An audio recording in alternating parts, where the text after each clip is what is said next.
ایسا خواب دیکھے جو اسے ناپسند ہو تو اسے چاہیے 2 رکعتیں ادا کرے، اور کسی سے خواب کے متعلق ذکر نہ کرے تو وہ خواب اسے کوئی نقصان نہ دے گا۔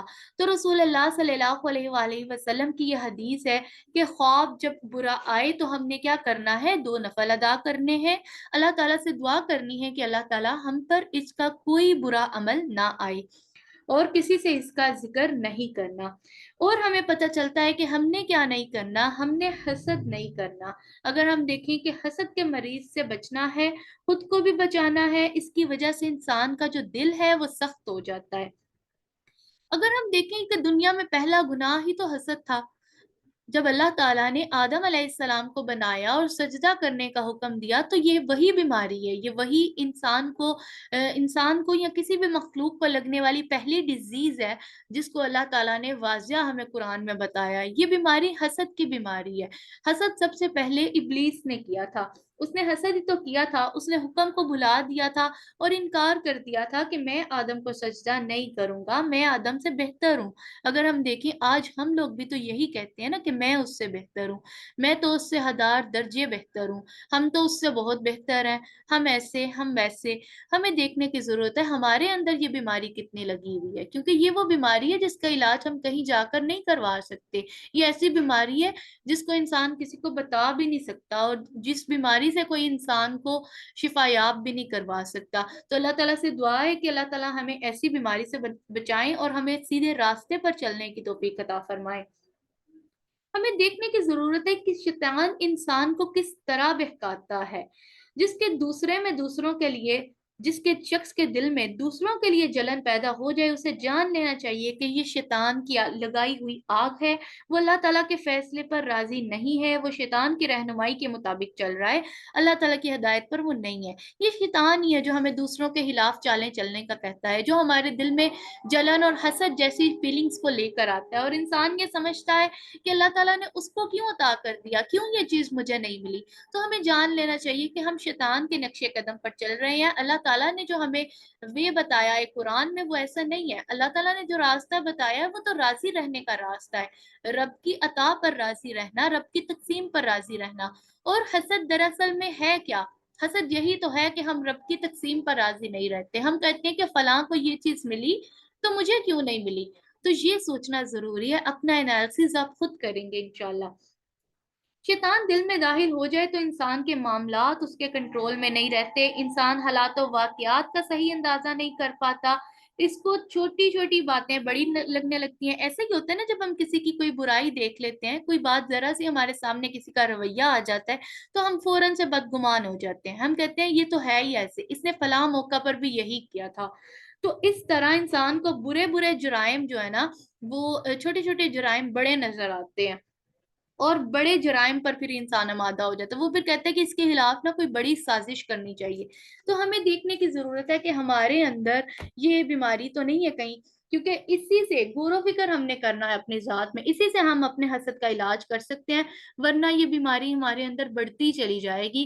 اور حسد کرنے والے کا دل جب پاک نہیں ہوگا تو دل تو اللہ تعالیٰ کا گھر ہے، اور ہم نے انشاءاللہ اس کو پاک رکھنا ہے، اور اللہ تعالیٰ سے دعائیں کرنی ہے کہ اللہ تعالیٰ ہمیں اپنی رضا میں راضی رہنا سکھا دیں، اور ہم ہمیشہ سیدھے راستے پر چلیں، اس صراط مستقیم پر جس کا اللہ تعالیٰ نے ہمیں حکم دیا ہے۔ الحمدللہ ہم نے ورس نمبر 5 کو دیکھا، نیکسٹ دیکھیں گے ورس نمبر 6۔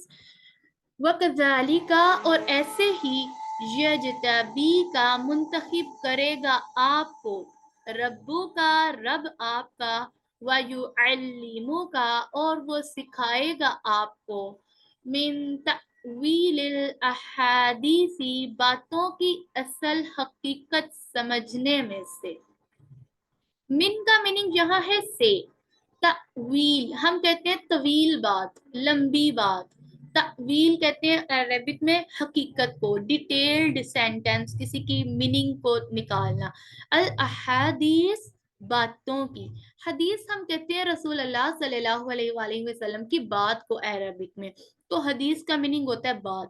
تو یہاں احادیث ہے، اٹ مینس سیکنڈ اس کی جو ہے جمع آ رہی ہے، تو یہ باتوں کی اصل حقیقت سمجھنے میں سے ہے۔ وَيُتِمُّ، اور وہ پوری کرے گا. ہم اردو میں کہتے ہیں تمام کرنا، مکمل کرنا، تمام کرنا. وَيُتِمُّ اور وہ پوری کرے گا نعمتہ اپنی نعمت کو علیکا آپ پر، وعلا اور اوپر. اعلیٰ کا میننگ میں نے آپ کو پہلے بھی بتایا، اوپر کی سینس میں بھی آتا ہے. آل یعقوب، آل کہتے ہیں اولاد کو، ہم کہتے ہیں نا آل ابراہیم درود میں، آل محمد آل ابراہیم. آل کہتے ہیں اولاد کو، اولاد یعقوب کے. کما جیسا کہ اتمہا پورا کیا تھا اس نے اس کو، اعلیٰ اوپر، ابوئی کا آپ کے دونوں باپ دادا کے، من قبل اس سے پہلے. قبل اردو میں بھی ہم کہتے ہیں پہلے کو. ابراہیم ابراہیم، و اسحاق اور اسحاق پر. انا یقیناً ربا کا رب آپ کا، علیم سب کچھ جاننے والا، حکیم کمال حکمت والا ہے. اگر اللہ تعالیٰ کے نام دیکھیں تو یہاں پر بھی ہمیں پتہ چلتا ہے علیم علم سے ہے، جاننا، اور حکیم حکمت سے ہے. تو اللہ تعالیٰ کے نام ہے تو ان کے ساتھ اللہ تعالیٰ کی بہترین کوالٹی سے اللہ تعالیٰ نے بیان کی ہیں، سب کچھ جاننے والا اور کمال حکمت والا. الحمدللہ ہم اس آیت کی تفسیر کو دیکھیں گے. اللہ تعالیٰ کہتے ہیں اور ایسے ہی آپ کا رب آپ کو منتخب کرے گا. سیدنا یعقوب علیہ السلام اور سیدنا یوسف علیہ السلام نے جو خواب ڈسکس کیا اس کے بارے میں یہ اللہ تعالیٰ بتا رہے ہیں. اللہ تعالیٰ نے بیان فرمایا ہے کہ سیدنا یعقوب علیہ السلام نے اپنے بیٹے سیدنا یوسف علیہ السلام سے یہ بھی فرمایا کہ جیسے تمہارے رب نے خواب میں تمہیں عزت اور سعادت دکھائی ہے، اسی طرح وہ تمہیں نبوت کا بلند مرتبہ بھی دکھائے گا اور عطا فرمائے گا. یہاں پر ہمیں اللہ تعالیٰ کلیئر کر رہے ہیں کہ یہ یعقوب علیہ السلام یہ بات اپنے بیٹے کو بس کہہ رہے ہیں کہ اللہ تعالیٰ آپ کو وہ سب کچھ سکھائے گا، آپ کو منتخب کرے گا، آپ پر بھی اپنی نعمت پوری کرے گا، آپ کو باتوں کی اصل حقیقت سمجھنے میں سے کچھ سکھائے گا. یعنی اللہ تعالیٰ آپ علیہ السلام کو، یوسف علیہ السلام کی بات ہو رہی ہے کہ اللہ تعالیٰ ان کو آسمانی کتابوں میں آنے والے سچے واقعات کی تعویل اور خوابوں کی تعبیر کا علم سکھائے گا. یہاں جس علم کی اور اصل حقیقت سمجھنے کی بات ہے یہ خوابوں کی تعبیر کا علم ہے جو اللہ تعالیٰ نے یوسف علیہ السلام کو عطا کیا تھا. اور پھر اللہ تعالیٰ نے یہاں پر واضح کیا کہ وہاں پر پھر یعقوب علیہ السلام نے ان کو کہا کہ بڑی نعمتوں میں سے سب سے بڑی نعمت نبوت ہے، جس کو اللہ تعالیٰ نے کہا نا وہ پوری کرے گا اپنی نعمت کو آپ پر. یہ نعمت نبوت کی نعمت ہے جو اللہ تعالیٰ نے ان پر پہلے بھی کی، یعنی ان کے باپ دادا بھی نبی تھے. نعمت سے مراد وہ انعامات بھی ہیں جو سیدنا یوسف علیہ السلام کو مصر لے جا کر عطا کیے گئے. یعنی وہ دنیا میں بھی اللہ تعالیٰ ان کو بھلائی دیں گے اور آخرت میں بھی بھلائی عطا کریں گے، اس سے مراد وہ نعمت بھی ہے. پھر اللہ تعالیٰ نے یہاں پر واضح کیا کہ جیسا کہ اس سے پہلے اس نے آپ کے دونوں باپ دادا ابراہیم اور اسحاق پر اسے پورا کیا تھا. اللہ تعالیٰ نے ابراہیم علیہ السلام اور اسحاق علیہ السلام پر کون سی نعمت کو پورا کیا تھا؟ اللہ تعالیٰ نے ان کو بڑی بڑی نعمتوں سے نوازا، اس لیے فرمایا کہ جیسے ان کے لیے انعامات کی تکمیل تھی آپ پر بھی کریں گے. نبوت اللہ تعالیٰ کی طرف سے خصوصی ہدایت کی توفیق ہے. نبوت انسان کے اوپر اللہ تعالیٰ کی رحمتوں کی تکمیل ہے، اس لیے نبوت کو تمام نعمت قرار دیا گیا ہے. اب یہاں پر ہمیں سمجھنے کی ضرورت ہے کہ اللہ تعالیٰ نے کہا ہے کہ اللہ تعالیٰ ان پر اپنی نعمت کو پورا کریں گے. ہم لوگ نعمت کو سمجھتے ہیں اللہ تعالیٰ کی عطا، اللہ تعالیٰ کی عطا تو نعمت ہے لیکن یہاں پر وہ پوری کرے گا نعمت. نعمت کا جو کامل درجہ ہے، مطلب مکمل، کمپلیٹ ایک ہوتی ہے نا کمپلیٹ نعمت، وہ کیا ہے کہ اللہ تعالیٰ نے ان کو ایز اے پیغمبر سنا، ایز اے پیغمبر چن لیا، اپنا میسنجر بنا کر دنیا میں بھیجا. اور یہاں پر ہمیں پتہ چلتا ہے کہ اللہ تعالیٰ نے ان کے اس واقعے میں یعقوب علیہ السلام نے بھی اپنے باپ اور دادا کا ذکر کیا ہے. کس وجہ سے ذکر کیا ہے؟ کہ وہ دونوں نیک انسان تھے، ابراہیم علیہ السلام اور ان کے بیٹے اسحاق علیہ السلام. یعقوب علیہ السلام جو ہے وہ پوتے ہیں، پر پوتے ہیں ابراہیم علیہ السلام کے. ابراہیم علیہ السلام کے بیٹے ہیں اسحاق علیہ السلام، اور اسحاق علیہ السلام کے بیٹے ہیں یعقوب علیہ السلام، اور پھر یعقوب علیہ السلام کے بیٹے ہیں یوسف علیہ السلام. یہاں ہمیں پتہ چلتا ہے کہ باپ اور بیٹے کے درمیان دادا اور پردادا کا ذکر ہوا ہے ایز اے ڈسکشن کہ اللہ تعالیٰ نے ان کو بھی چنا.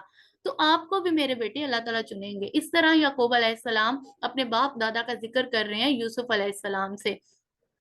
اور اگر ہم دیکھیں ابراہیم علیہ السلام وہ ہستی ہیں، وہ شخصیت ہیں، وہ پیغمبر ہیں اللہ تعالیٰ کے، جن کو اللہ تعالیٰ نے اپنا دوست بنا لیا، جن کے بارے میں اللہ تعالیٰ کہتے ہیں ابراہیم تو وہ ہے جس نے وفا کا حق ادا کر دیا، ابراہیم وہ ہے جس کو اللہ تعالیٰ نے چن لیا، جس کو اللہ تعالیٰ نے اپنا دوست بنا لیا۔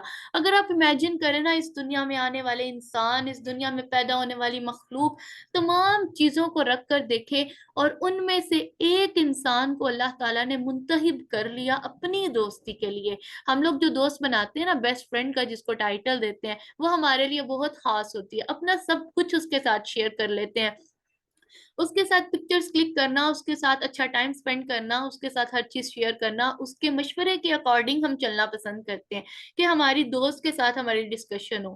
تو اللہ تعالیٰ نے ابراہیم علیہ السلام کو اپنا دوست بنایا ہے، اور پھر ابراہیم علیہ السلام کے بیٹے اسحاق علیہ السلام، جن کا ذکر یہاں پر آیا، اسحاق علیہ السلام ابراہیم علیہ السلام کے وہ بیٹے ہیں جو ان کو بڑھاپے میں عطا کیے تھے اللہ تعالیٰ نے۔ اور ابراہیم علیہ السلام کی بیوی نے ان کی جب بشارت ملی تھی کہ اللہ تعالیٰ آپ کو بیٹا دیں گے، تو انہوں نے کہا تھا کہ میں تو بانجھ ہوں، مجھے تو اولاد نہیں ہو سکتی، اور میرے شوہر تو بوڑھے ہو گئے ہیں۔ تو فرشتوں نے ان سے کہا تھا کہ یہ اللہ تعالیٰ کی مرضی ہے، اور اللہ تعالیٰ آپ کو عطا کریں گے، اور پھر اللہ تعالیٰ نے ان کو حضرت اسحاق علیہ السلام عطا کیے۔ یہاں ہمیں ایک اور بات پتہ چلتی ہے کہ ابراہیم اور اسحاق علیہ السلام کا ذکر کیا ہے یعقوب علیہ السلام نے، تو وہ ذکر ان کی کوالٹیز پر کیا ہے، ان کا اللہ تعالیٰ سے کنیکشن سٹرونگ تھا جس وجہ سے انہوں نے ذکر کیا ہے۔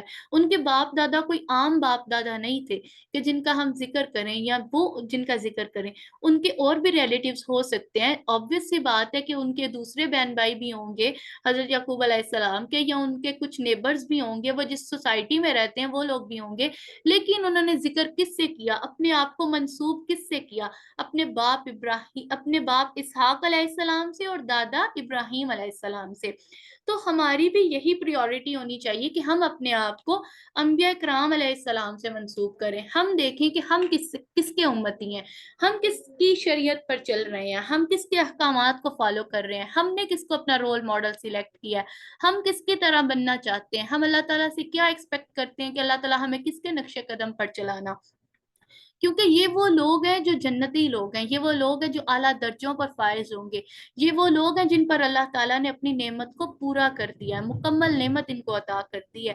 اور پھر اللہ تعالیٰ کہتے ہیں اِنَّا یقیناً ربا کا، رب آپ کا، علیم سب کچھ جاننے والا، حکیم کمال حکمت والا ہے۔ اللہ تعالیٰ کہتے ہیں بے شک آپ کا رب سب کچھ جاننے والا، کمال حکمت والا ہے۔ اللہ تعالیٰ نے نا ربا کا سے ہمیں ریئلائز کروایا آپ کا رب، یعنی آپ کا رب، میرا رب، ہم لوگوں کا رب۔ اللہ تعالیٰ نے نا بڑی اپنائیت والے لفظ استعمال کیے ہیں۔ اللہ تعالیٰ کہہ سکتے تھے ربو کا، یا ربی، یا رب العالمین، تمام جہانوں کا رب، پالنے والا، یا رب رحمان، رحم کرنے والا۔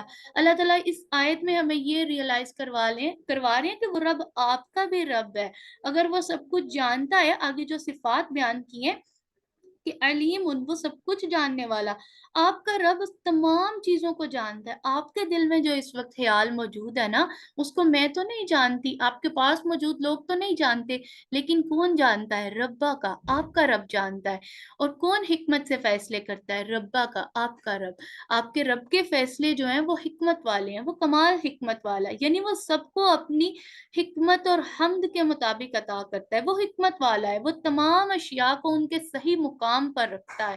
اللہ تعالیٰ کی یہ حکمت تھی کہ اس نے ابراہیم علیہ السلام کی لڑی میں نبوت رکھ دی، یعنی ان کو اتنی ان کی زندگی میں ان کو انعامات دیے، اور پھر ان کی دنیا سے جانے کے بعد بھی ان کا نام رہتی دنیا تک قائم رہا۔ یعنی ابراہیم علیہ السلام کی شریعت کو ہم لوگ بھی فالو کرتے ہیں۔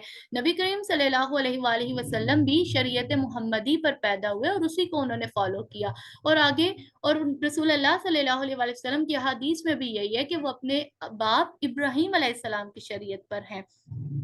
تو یہاں سے ہمیں پتہ چلتا ہے یہ اللہ تعالیٰ کی حکمت ہے کہ اللہ تعالیٰ نے ابراہیم علیہ السلام اور اسحاق علیہ السلام والی جو نبوت ہے، جو نعمت ان کو دی تھی، وہ یعقوب علیہ السلام کو اور یوسف علیہ السلام کو بھی پھر دینے کا فیصلہ کر لیا۔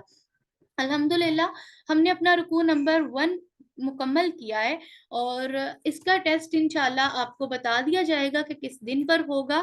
آپ کے ساتھ پہلے ایک ڈسکشن سیشن رکھا جائے گا، دین انشاءاللہ آپ کا ٹیسٹ ہوگا تاکہ آپ لوگ اچھا اس ٹیسٹ میں اپیئر ہو سکیں. نیکسٹ ورڈز ہم سٹارٹ کریں گے. ورڈز نمبر 7 ہے لقد، بلا شبہ یقیناً، کانا ہے، فی یوسفا، یوسف میں. فی کا میننگ میں آئے گا. میں کس سینس میں؟ من کا میننگ بھی سے ہوتا ہے، جیسے فی میں، و اور اخوتی ہی، اس کے بھائیوں میں. ہم اردو کا ورڈ پڑھتے ہیں اخوت، جس کو ہم کہتے ہیں بھائی چارہ. تو اخوت کا روٹ بھی یہی والا ہے، اخوتی ہی، اور اس کے بھائیوں میں. آیت نشانیاں، للسائلین، سائل کہتے ہیں مانگنے والے کو، سوالی کو، سوال کرنے والا. تو للسائلین، پوچھنے والوں کے لیے. اللہ تعالیٰ کہتے ہیں کہ بلا شبہ یوسف علیہ السلام اور ان کے بھائیوں کے قصے میں پوچھنے والوں کے لیے نشانی ہے. قصہ یوسف جو ہے یہ نصیحتوں کا خزانہ ہے. اللہ تبارک تعالیٰ نے واضح کیا ہے کہ یعنی سیدنا یوسف علیہ السلام کے واقعے میں بہت سے سبق ہیں. اس قصے میں اللہ تعالیٰ کی قدرت اور اس کی حکمت اور نبی کریم صلی اللہ علیہ وآلہ وسلم کی نبوت کی صداقت کی نشانیاں ہیں. یہ واقعات و نصیحتوں کا خزانہ ہے پوچھنے والوں کے لیے، یعنی جو بھی اس بارے میں سوال کرتا ہے. یہ بہت امپورٹنٹ بات ہے.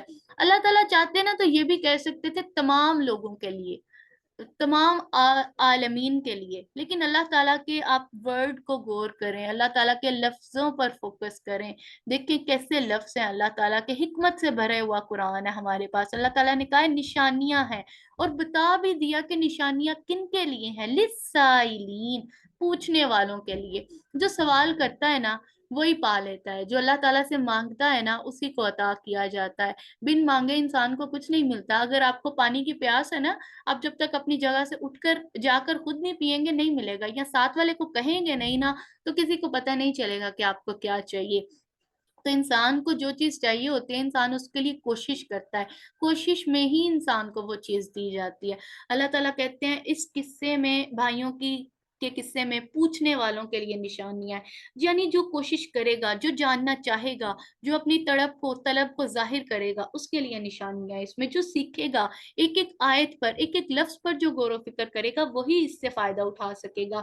اللہ تعالیٰ کہتے ہیں یعنی جو بھی اس واقعے کے بارے میں سوال کرتا ہے اس کے لیے آیات الہی اور اس کے سبق سے فائدہ اٹھانے کا سامان ہے. اہل مکہ نے بھی سوال کیا تھا، اہل مکہ نے بھی رسول اللہ صلی اللہ علیہ وآلہ وسلم سے یہ واقعہ پوچھا تھا کہ آپ کو یوسف کے واقعے کا پتہ ہے کوئی قصہ؟ تو اللہ تعالیٰ نے ان کو یہ بہترین قصہ پھر عطا کیا تھا.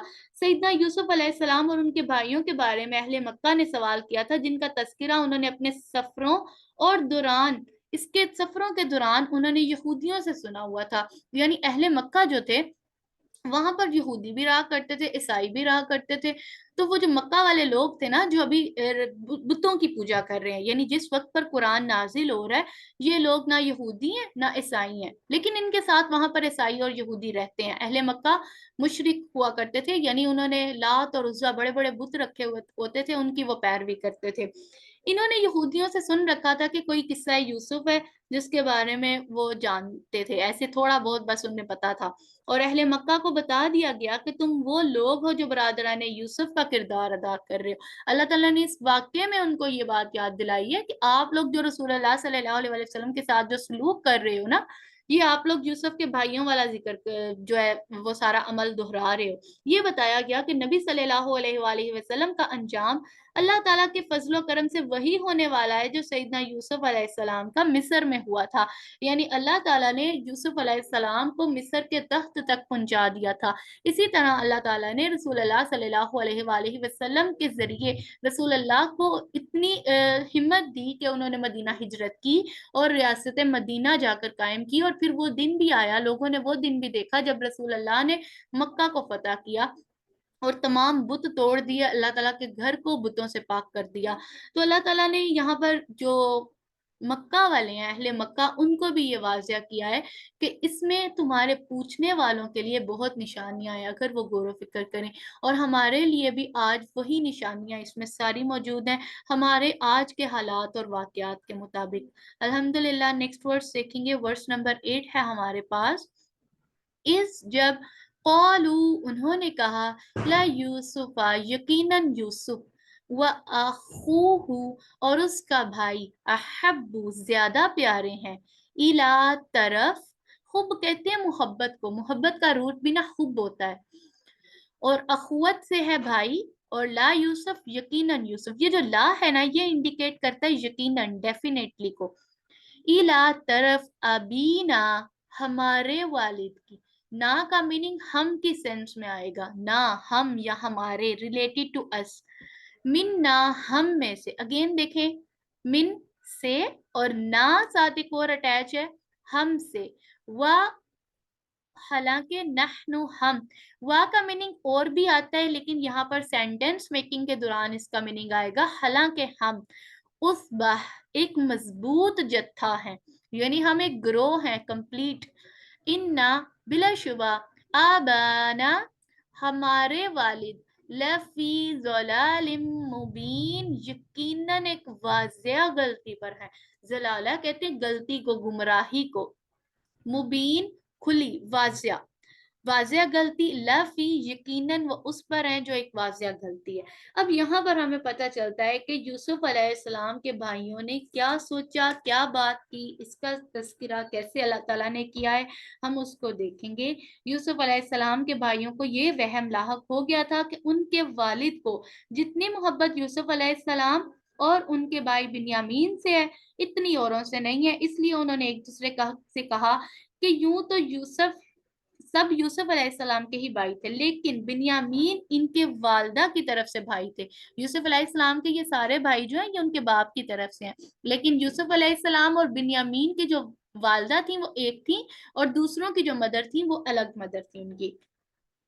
تو یہاں پر اللہ تعالیٰ ہمیں بتا رہے ہیں کہ کیسے بھائیوں نے ایک پلاننگ کی اور انہوں نے کہہ دیا، خود سے ہی ایک گمان پیدا کر لیا، ایک برا گمان ہے جو انسان کو سیدھے راستے سے برائی کی طرف لے جاتا ہے۔ یوسف علیہ السلام کے بھائیوں نے بھی بس ایک گمان ہی کیا ہے ابھی کہ یوسف کو جو ہے نا، یوسف کو ہمارے باپ یوسف کو اور اس کے بھائی کو ہم سے زیادہ پیار کرتے ہیں، یہ ایک گمان ہے جو آج ہمارے دل میں بھی آتا ہے، اور ان کا یہ گمان جو ان کے دل میں آیا ہے اس کی حقیقت کو ہم انشاءاللہ اپنی نیکسٹ کلاس میں دیکھیں گے۔ آپ لوگوں نے اپنا انالیسس کرنا ہے کہ آپ کے دل میں کون سا گمان آتا ہے اور وہ گمان اچھا ہے یا برا ہے، کیونکہ رسول اللہ صلی اللہ علیہ وسلم کی حدیث ہے کہ گمان کرنے سے بچو کیونکہ بعض گمان جو ہوتے ہیں وہ گناہ ہوتے ہیں۔ تو اللہ تعالیٰ سے دعا ہے کہ اللہ تعالیٰ ہمیں ایسے غلط خیالوں سے بچائے اور ہمیں سیدھے راستے پر چلنے کی توفیق عطا فرمائے۔ نیکسٹ انشاءاللہ اس کی ڈیٹیل کو ہم اپنی نیکسٹ کلاس میں دیکھیں گے۔ سبحانک اللہم و بحمدک، نشہد ان لا الہ الا انت، نستغفرک و نتوب الیک۔ السلام علیکم ورحمۃ اللہ وبرکاتہ۔